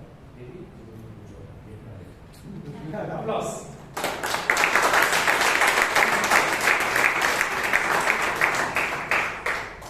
And there is a bundle of energy sitting among us. Bryan, there you are. Bryan, I like the way you come on stage. You are a bundle of energy. You have so much energy there, and you're waiting to burst, and you burst today. You did so much on stage.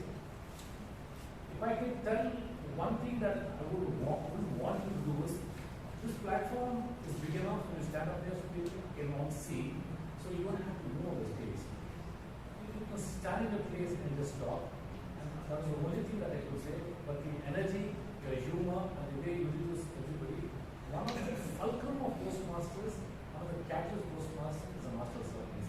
He can decide how good a meeting is, he can mess up a meeting, or he can use a person very well. So relevant, and I love the way you bring every person on stage.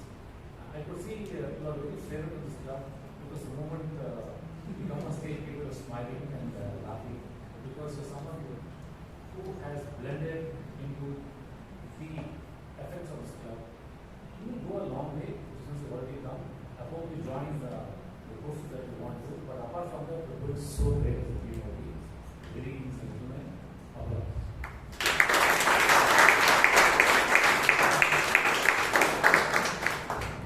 Speaker one, number one, Mr. Prakarsh, who is icebreaker, divided by Mr. Jeevan.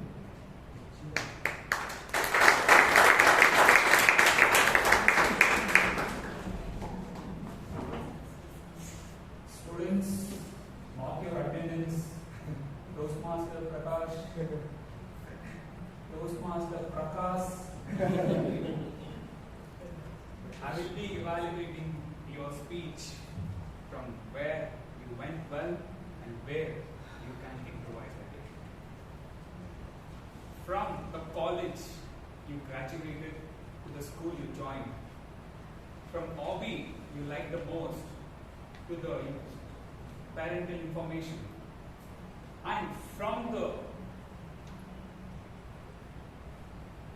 hobby you like the most are the basic ingredients for the icebreaker speech. You as a chef, you bought all these basic ingredients and cooked your icebreaker speech very tastefully, and you have achieved all the basic requirements as per the icebreaker requirement. And number two, each ingredient makes different sounds while cooking. Like the same, your tone, vocal variety has different sounds in the different stages of your speeches. As an evaluator, I liked your tone throughout the speech. It was very smooth and very elegant, and hearing was so beautiful.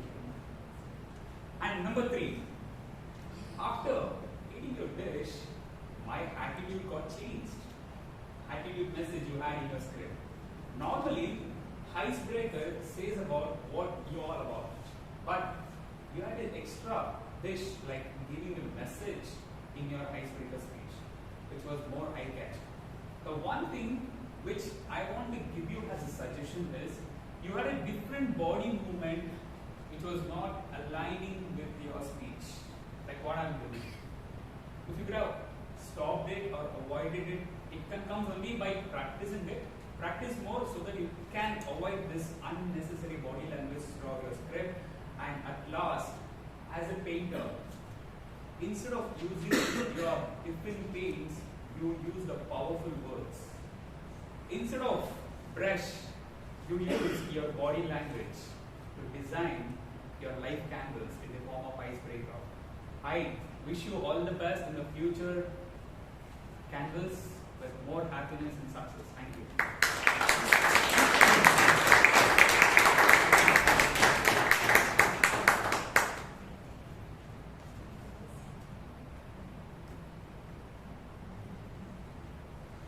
Before I move on to Mr. Bryan, I have one thing for you. You had a sing-song voice when you speak, the speaker voice. So sing-song was voice when certain portion of the speech go on high and the next portion go low.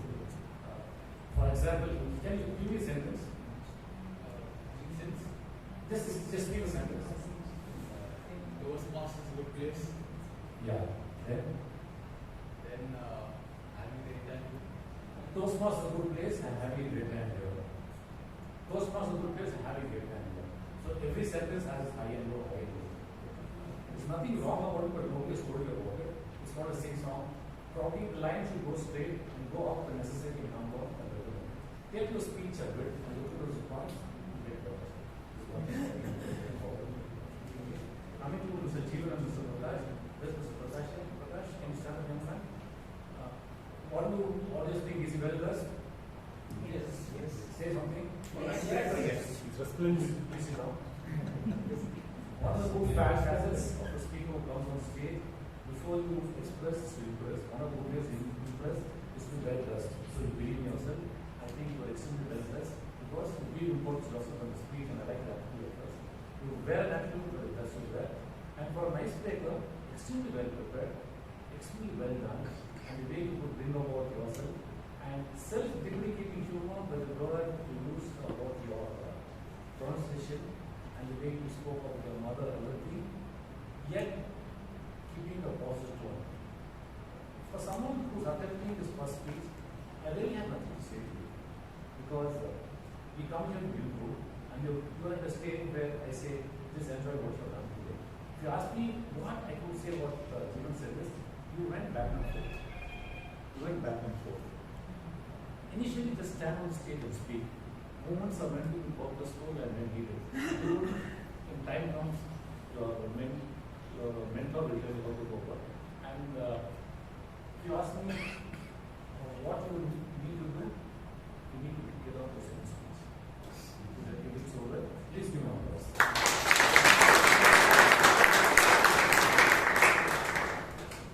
Toastmaster Robert, welcome by making Gangaadhar stuff.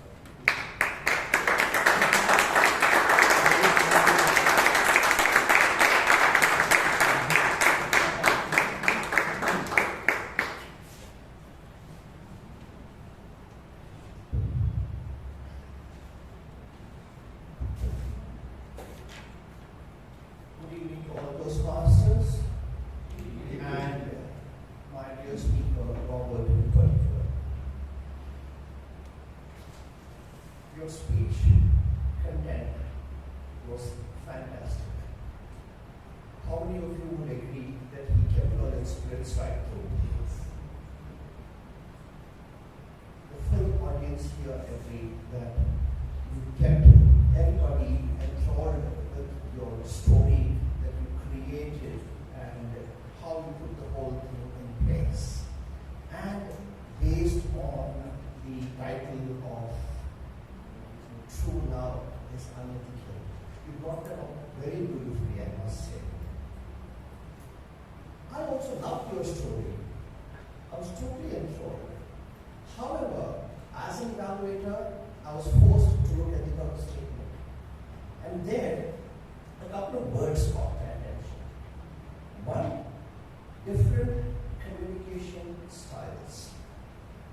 And his or her primary style.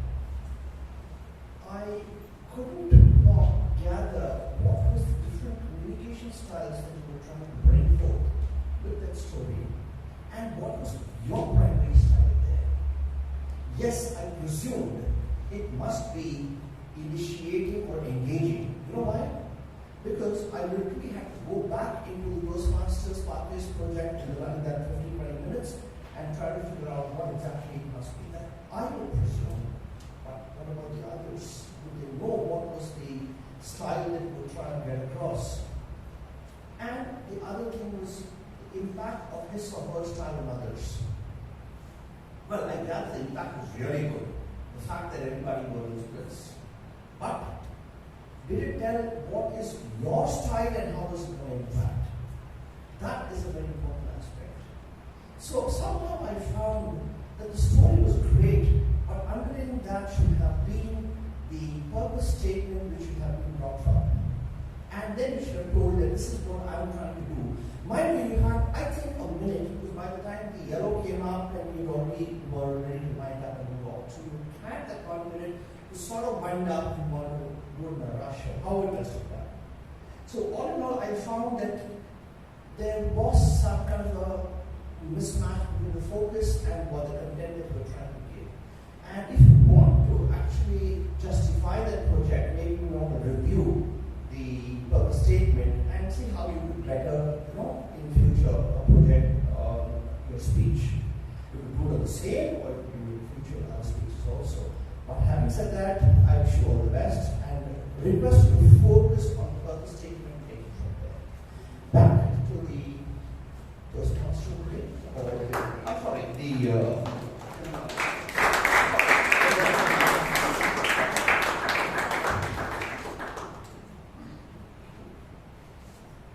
True law is unethical. There are two types of actors in the world. One who are well respected. If you see Taran movie, this is a great actor called Gangaadhar, who will be now in case for national awards. But he couldn't win an election on his own. And there's one more actor called Rajika, who for the nuts of me, I don't know why he's good. But everybody loves his movies. Robert falls in the second category.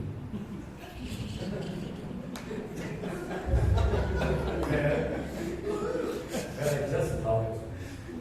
I am very honest about it. And I'm very better to go to the evaluator and tell, there are some speeches you don't know why you like it. There are some speeches why you don't know why it matters. But it just the speech left a grip on my mind. Not because of the content of the speech, not because of what you had to say there, but because of the way that you present it. I have to tell you this. There are some speakers who are good in a particular area, but you are a man who I feel is good in 2-3 areas. You have a grip on the language. You have a grip on the subject. And the most powerful thing is you have a grip on the audience. Whatever you say, you're going to do it. It comes with practice and comes with being doing love to life. I have to tell you, I like the subject that you selected. Whether we differ or disagree with what you have to say is not a point, but your state presence is impeccable. You should look at taking part in the speech contest because you're someone who can go higher places. I really feel that there is someone who has a innate nature of getting up to a higher level. I love your way of the speech. If you ask me, getting into the nitty-gritty of how the speech could be, if you have an extra 1 minute, probably you could have concluded on a little more longer, different note. I felt I wanted to hear a little more of the speech and where it took me. That was what I found wanting. Otherwise, believe me, I love the speech. I love to hear it again. Ladies and gentlemen, who was that? Ladies and gentlemen, for a speech which gripped my attention and gripped the audience attention, someone who's such an engaged speaker, please do know this.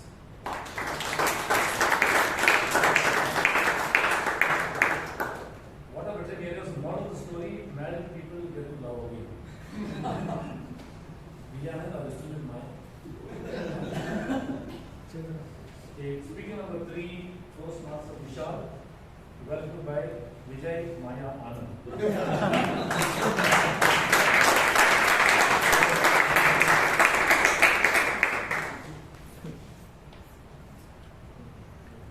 Handling a Q&A session after presentation could be challenging, and it's extremely rewarding if you do a good job. Mr. T, fellow Toastmasters guests, let us see how Toastmaster Vishal fared on that front. One of the main objectives was give us an informative speech. Toastmaster Vishal, I think, did an excellent job. A lot of content, a lot of vision, you dug deep, you literally burned the midnight oil, I suppose. Oceans, lands, health, how we impact it, how it affects us, how we can fix this, good news, trees, a lot of information. Well done, Vishal. Another key objective is how the speech is organized. There I felt, you by and large had OBC, you had to go opening for the talk, the body of the talk, and the conclusion. The opening of the talk, Toastmaster Vishal and everyone, I just thought it was a bit long drawn and a bit fuzzy. What is the perfect problem? Perfect problem has an issue. That issue, we have a solution. Some issue don't have a perfect problem. Fine. I'm a little confused. I take a dipstick side. I'm not sure how many audience got through. If I were in your place, keeping the topic in mind too hot, climate change could be irreversible by the year 2030. Not a figment of my imagination. It's by the UN Intergovernmental Panel on Climate Change. Opening the talk, with addition. Body of the talk, you had a lot of, I think, in my understanding, 6 points. If I were in your place, perhaps 3. The magical power of 3. Those points would have been what it affects the ocean, land, and air. And then very important transition. It affects these things, but how does it impact us? A logical transition is extremely important for organizing the talk. Now we have seen how it impacted us. My third and final point, what you and I can do to fix this. Very logical, a seamless transition. That would have perhaps you would have. Having said that, the conclusion was extremely good, Toastmaster Vishal. You put up a slide on the screen that said, let's in the change want to see. Conclusion is good. Another key objective, run a well-organized Q&A session. You did a very good job, tons of confidence for a young man. 2 suggestions by me. It's the eye contact rule. You want 75-25. What does it say? Now let us someone ask a question. Robert asks a question. It says that 75% time you make eye contact with the other people in the room and 25% with the person asked the question. Why this rule? Because predominantly looking at the person asked the question, the others feel left out. And maybe the person asked the question feels a little over. So take your eye contact. So if others can speak up. It's very good to paraphrase the question to see clarity on the same page. I just felt out of 4 questions asked, 2 you paraphrase Toastmaster Vishal. Very young man, but then you got to learn to risk the trade, to buy time. So you sparingly, you generally don't understand the question. Third bit, managing time for both presentation and Q&A. 17 minutes for the presentation, only 4 minutes for the Q&A. I thought it was lopsided. If I had not placed about 12-13 minutes presentation, 6-7 for the Q&A. Having said that, Toastmaster Vishal, you are a man who has tons of confidence, moving voice, optimal feedback, positive time and give you the feedback when you watch off the stage. Danger quick, if you have a question, whether you can handle Q&A well, I will give you the answer. You will do a great job, just like Toastmaster Vishal. Back to the G.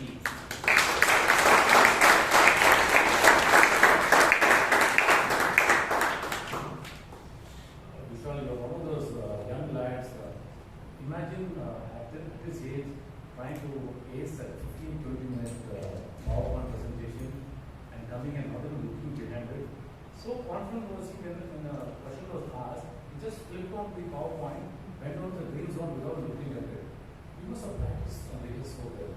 I think that speaks volumes of the way the parents of what you have and behave that you have for. First of all, having this wonderful person for 20 minutes without probably not even a flaw in place, even a place.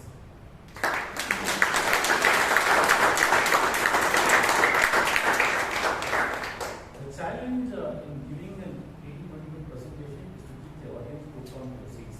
As Toastmasters, we are very loyal and we listen to your speeches.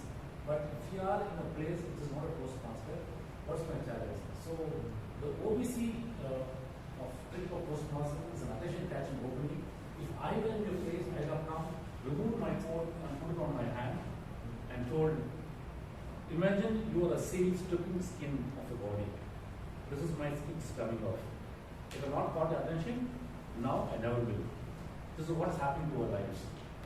Slowly we are shedding every iota of truth, every iota of ethics, and every iota of warmth in our body because the earth is going to get problem.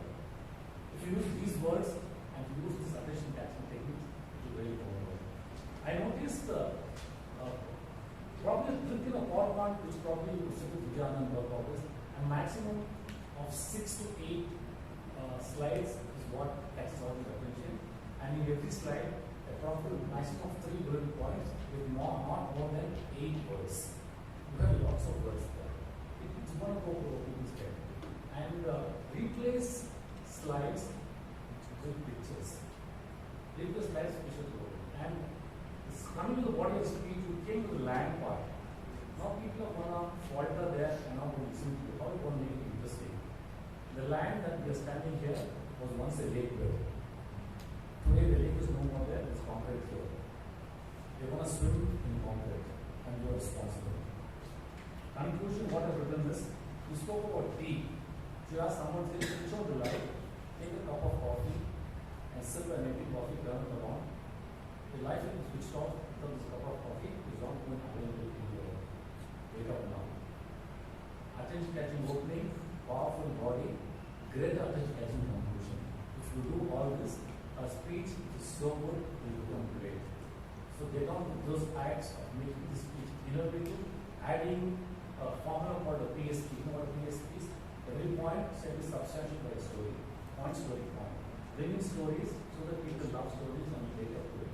Absolutely not taking away even one credit point from what you have done. To make a good speech greater, put these facets, let me tell you, they don't laugh at your success. And Mr. Vijay, you're a great job. Applause, please.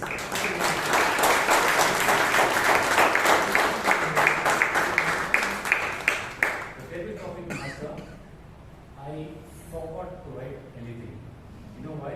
When he came here and he spoke those brilliant lines which I can't repeat for the mother of me. You have so much of rhymes and lines. Are you quiet by birth? By marriage. Okay. You know those lovely little lines and rehearsed or practice sound very natural. And I like the blend of topics which have AI intelligence, which have something to do with marriage, and which have something to do with everybody is unique, just like everyone else. Lovely. The greatest topic of all time is nature is constantly evolving while mothers have two hands. I sort of choked there. I think you had this cocktail of different topics and people who spoke well. You are so much in command of the topics and the subject that you are doing here. You are a seasoned Toastmaster and you know where you're coming from.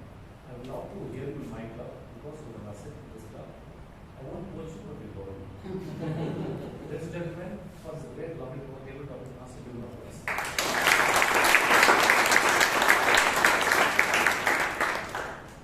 If you think I'm saying only positive things here, because that's what the club belongs to.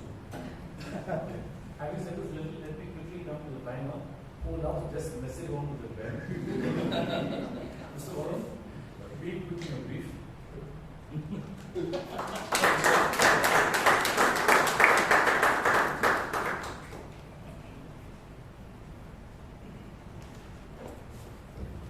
Good evening, everyone. So I'm happy to inform that all the speakers who came on stage delivered their speech well within the time frame and they stuck to the stipulated time. Thank you.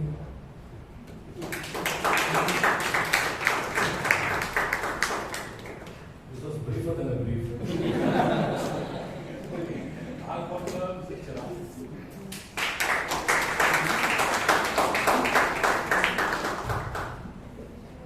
Good evening again. Giving up for in-house Lewis Hamilton of our today's meeting, Toastmaster Robert, without any French words. Those who still love Bangalore traffics are Toastmaster Vishal, Toastmaster Maheshwaran, Toastmaster Srinivas, and Toastmaster Ratan with more than 5 French words. And rest of you, you just find yourself, you have just entered the outskirts of Bangalore, and I hope you soon find the Grand Prix track.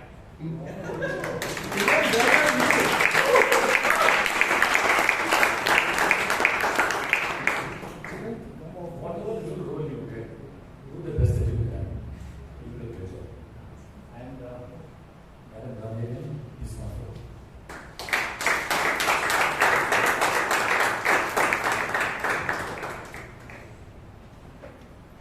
Good evening, Toastmasters, and my dear guests. We're looking at the theme that life is a painting, the world is a canvas, and you are the artist. This is definitely true for a larger canvas. And I was sitting there, I was thinking about the Toastmasters. And I was thinking all the speakers at Toastmasters are true artists. And behind those artists, the mentors are the curators. And all the role takers are the exhibitors who are making these, the shows going on week on week. So great job. Some of the good usages of word today are my Bond, James Bond. One of the quotes that was used, the name of the person is the sweetest sound to that person. Those were golden days. Out of the universe came love. Love is a fire that can spendthrift, stingy person, a cost-effective model, ethical dilemma, domino effect, murky world of psychology, mental toil, shot myself in my foot, being belt, more stubborn than my crush, fighting chance, do not give in to despair, our vote is our superpower, deactivated Instagram account, stepping into the darkness of unknown, natural stupidity, come to the edge, get pushed and fly, dinosaur Toastmasters, bundle of energy, fulcrum of Toastmasters, and burn the midnight oil. Word of the day was used by General Evaluator Kumaran, Robert, and Vishal.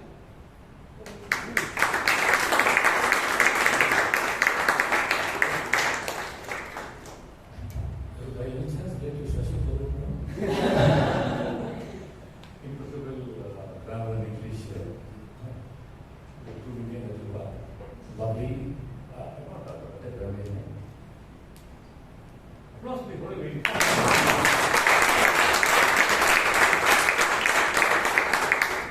I have left out any noble soul.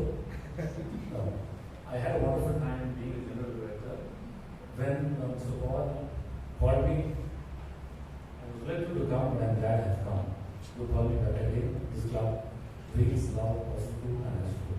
Over to you, Toastmaster.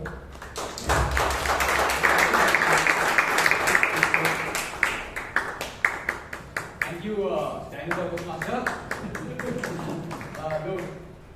The meeting link is out, the voting link is out with the passcode 0000. With that, also, this is the season of colors, Holi. It's when it's celebrated over good over evil. 0000, 4 zeros. 0000 numbers. Okay, happy Holi. Thank you.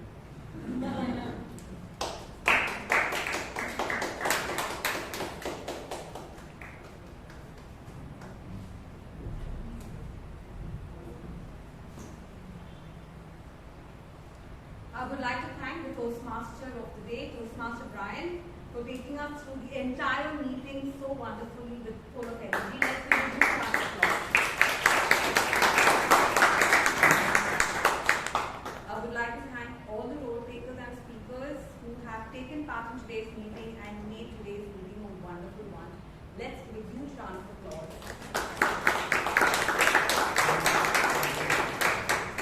I would especially like to thank our General Evaluator, distinguished Toastmaster Kumaran, for taking your time, accepting our request and being here and enlightening us with a lot of new things which I'm sure in our course of journey we will definitely grow.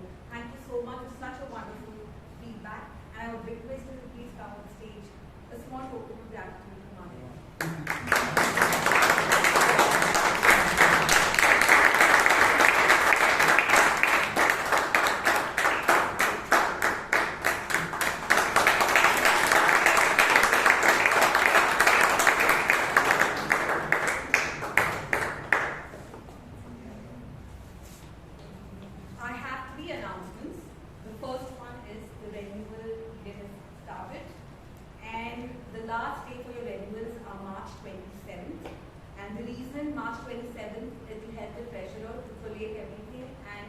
Submitted to the Toastmasters International. So people people, I request members who haven't renewed yet, please renew your membership. The second announcement, tomorrow we have our area contest and Varsha from our club is representing area B3. So the registrations are closed, but I would look forward to see you all connecting online and being there to support our fellow member, Toastmaster Varsha at the area contest. And I'm so happy to see there are a couple of us from our club who will be coming in person there. Thank you so much for that. The third announcement is, as I already mentioned even last week, next Friday is Good Friday, and due to which the hall will not be available. And we have planned an outdoor meeting for the members. And the details regarding to the meeting will be shared shortly to the members due course of time. With this, it's time now to announce the results.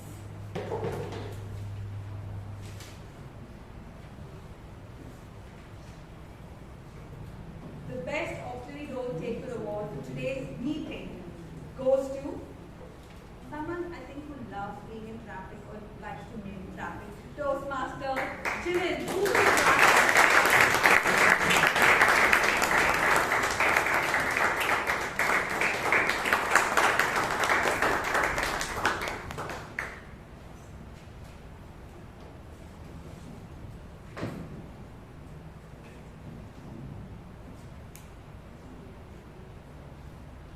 The best role taker award for today's meeting goes to someone that I just got to know who sings songs, his lines. Our Toastmaster of the day.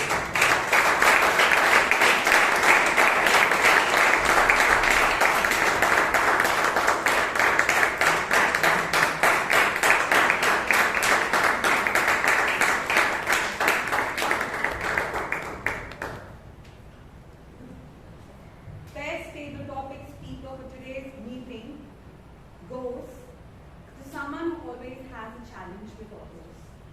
Our immediate past president, Toastmaster Sheeb.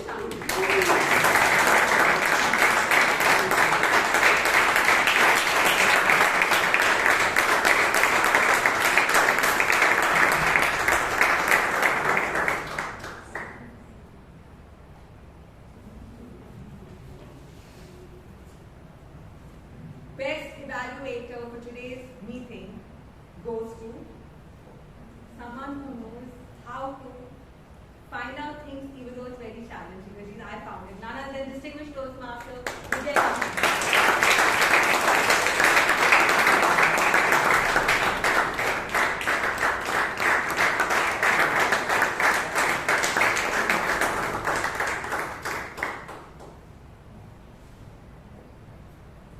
The best speaker for today's meeting is someone who enlightened us about global warming, climate change, and crisis. Ladies and gentlemen, Toastmaster Vishal.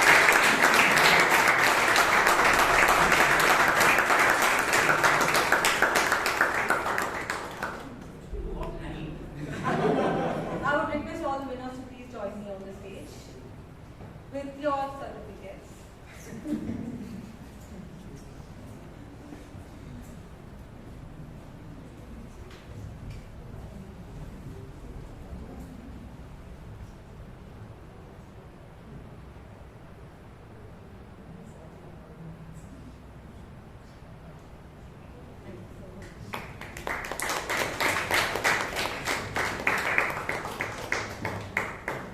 And with this, without further delay, I would like to adjourn today's meeting.